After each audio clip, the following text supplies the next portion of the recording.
சசிகலா மீது உங்க சொத்து அபகரிச்சான்னு சொல்லி முன்னாடியே ஒரு புகார் இருக்கு. அதை இப்பதான் நீங்க வந்து வெளியே சொல்றீங்க. அதை பத்தி என்ன டீட்டெயில், நீங்க எந்த இடத்துல சொத்து வச்சிருந்தீங்க, என்ன எங்க கொடுத்தீங்க, எவ்வளவு வாங்கினீங்க?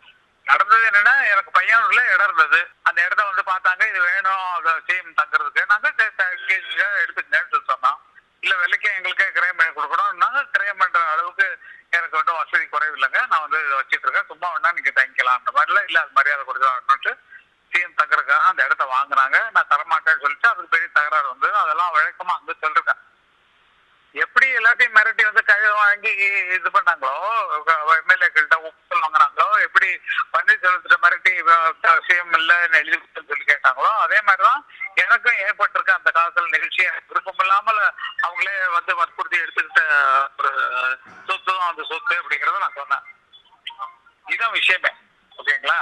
அது நடந்திருக்கலாம். இப்ப மிரட்டி எங்கள்கிட்ட அங்க அந்த இடத்துல வாங்குற மாதிரி. ஏன்னா அதுக்கப்புறம் அவங்களோட தொடர்பே இல்லை. அது வாங்கினதோட சரி, அதுக்கப்புறம் அவங்கள்ட்ட நானும் பேசுறது இல்லை, எங்கள்கிட்ட அவங்களையும் பேசுறது இல்லை. இப்போ பன்னீர்செல்வத்துக்கிட்டையும் சொல்லிருக்காங்க, மிரட்டி வாங்கிருக்காங்க, பன்னீர்செல்வம் சொல்லிருக்காங்க, ஓபிஎஸ் சொல்லிருக்காரு. அதனால இது உண்மையா இருக்கலாம் அப்படிங்கறதுதான் என்னுடைய கருத்து. அவ்வளவுதான். ஏன்னா ஏற்கனவே மிரட்டப்பட்டு சொத்து கொடுத்தவன் நான். சார் ஒன்னே ஒண்ணு சொல்லுங்க சார், ஜெயலலிதா இது இருக்கும்போது இவங்க ஏன் முன்னால தன்னை முன்னிலைப்படுத்திக்கல? ஏன் இவ்வளவு அவசரம் அவங்களுக்கு? ஊருக்கா ஜனங்கள் முன்னால தன் முகத்தை காட்ட ஒரு துணிவு இல்லையா அவங்களுக்கு? ஜெயலலிதாவுக்கு இரங்கல் கூட்டம் போட்டு ஐயோ அம்மா அந்த அம்மா போயிட்டாங்கம்மா, நம்ம என்ன பண்றது, கவலைப்படாதீங்க அப்படின்னு பேசுறதுக்கு தெரியாது. தன் முகத்தை ஜனங்களை தாக்காத ஆட்கள் சார் அவங்க. சொந்த பந்தங்களை பார்த்துட்டு உட்காந்துருக்கிற ஆட்கள். பாவம் கூலிக்காரனத்தை பத்தி தெரியுமா, பாட்டாளி பத்தி தெரியுமா, விவசாய பத்தி தெரியுமா? ஒருத்தரையும் பார்க்காம உட்காந்துட்டு நல்லா வேலை செஞ்சுட்டு எல்லாரையும் பார்த்துட்டு இருக்கிற ஒரு நல்ல மனுஷன். பாவம் இவ்வளவு நாள் ஒன்னும் பேசாம இருந்தாரு, இப்பதான் செயல்பாட்டுல ஈடுபடுறாரு பன்னீர்செல்வம். அப்படிப்பட்டவர் ஏடிஎம்கே இருந்தாலும் பாராட்டுறோம். ஐயோ பரவாயில்ல, இப்ப இறங்கி வேலை செய்யறது துணிவா பேசுறாரு இருக்கிறது. இந்த துணிவு 2-3 நாளைக்கு முன்னால வந்துருச்சுன்னா நாங்களாம் ரொம்ப சந்தோஷப்பட்டுருவோம். அவர் பாவத்தை அவ்வளவு அவமானப்படுத்த அவர் சொல்றதை பார்த்தா நமக்கே கண்ணீர் வருது. ஒரு சிஎம்ஆ இருக்க ஒரு ஆளை வச்சுட்டு இந்த சிஎம்ஆக்களுக்கு வேணா ஒரு எம்எல்ஏவோ ஒரு மந்திரியோ சொல்றாங்கன்னா அது அசிங்கம் இல்லையா ஒரு தமிழ்நாட்டுக்கு? உலகமே பார்த்து நம்மள சிரிக்கிறது உங்களுக்கு தெரியலையா? தமிழ்நாட்டை பார்த்து சிரிக்கல, நம்ம அரசியல் அமைப்பு பார்த்து சிரிக்கல. யாருக்கு ஆட்சி போகுது? கட்சியில் இல்லாத ஆட்களுக்கு ஆட்சி போகுது. அது குடும்பம் தான் இருக்குது சார். அந்த குடும்பத்தை தவிர வேற என்ன சார் வந்துருது? அந்த குடும்பம் தான் நம்மள ஆள குடும்பமா? முதல்வரே மிரட்டுறாங்க. அப்படி இருந்தும் மத்திய அரசுக்கு தெரிஞ்சு நடவடிக்கை எடுக்காத ஒரு சூழ்நிலை.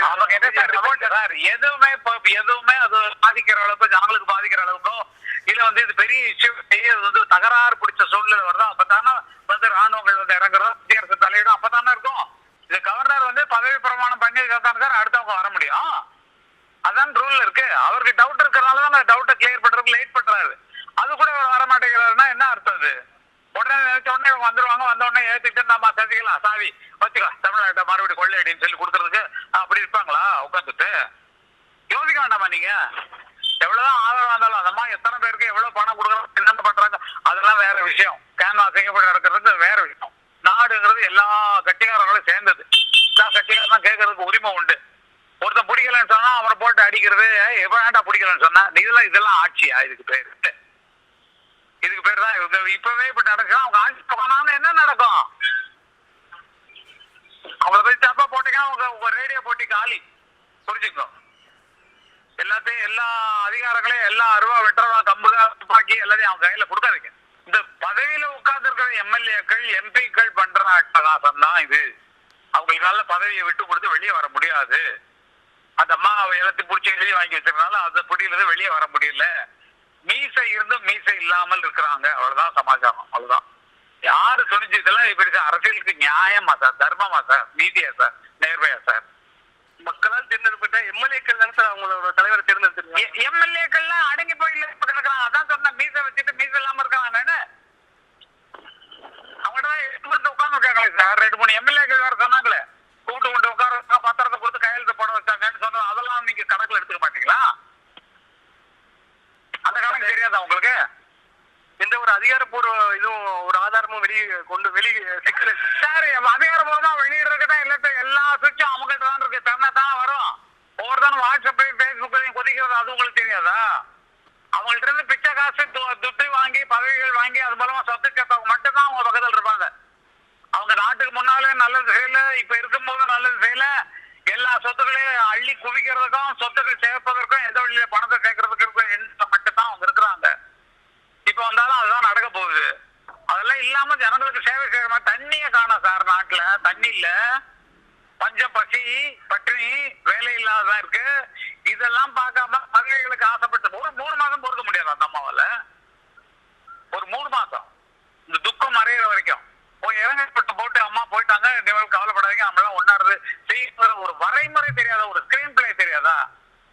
சினிமாவில் இருக்கிறவங்க ஒரு ஸ்கிரீன் பிளே தெரியாது, நம்மளை பத்தி நல்லபடியா ஜனங்கள்கிட்ட சொல்லி வரணுங்கிற ஒரு ஒரு இது தெரியாது. அதிகாரம் மாணவன் கையெழுத்து போடு, நீ முதல்வர் இல்ல, இதை என்ன வந்து என் பேரை சொல்லு அப்படின்னா இதெல்லாம் என்னது சட்டம் சார்? என்ன சார் நியாயம்? பிஜேபி வந்து முதலமைச்சருக்கு உதவி செய்யற மாதிரி ஒரு பிம்பம் இருக்கு, அதை எப்படி பாக்குறீங்க? உதவி எப்படி சார் இருக்காங்க? சட்டப்படி தான் நடப்பாங்க. சட்டப்படி நடக்கிறது எப்படி ஆகும்? சட்டம் யாருக்கு சாதகமா இருக்கு? சட்டத்தை நீங்க வளைச்சு பார்க்க முடியுமா சார்? யாராவது ஒருத்தர் இன்னொரு நோண்ட மாட்டாங்க.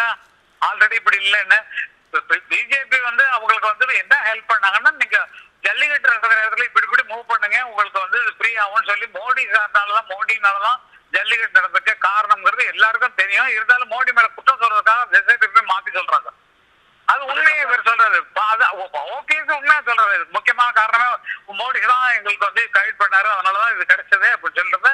அவர் உண்மையை சொன்னா கூட அதை நம்ப முடியாத அளவுக்குல மோடி மேல குற்றம் சாட்டுற அளவுக்கு நீங்க இருக்கிறீங்க. அப்படிப்பட்டவங்கள்ட்ட என்ன சொல்ல முடியும்?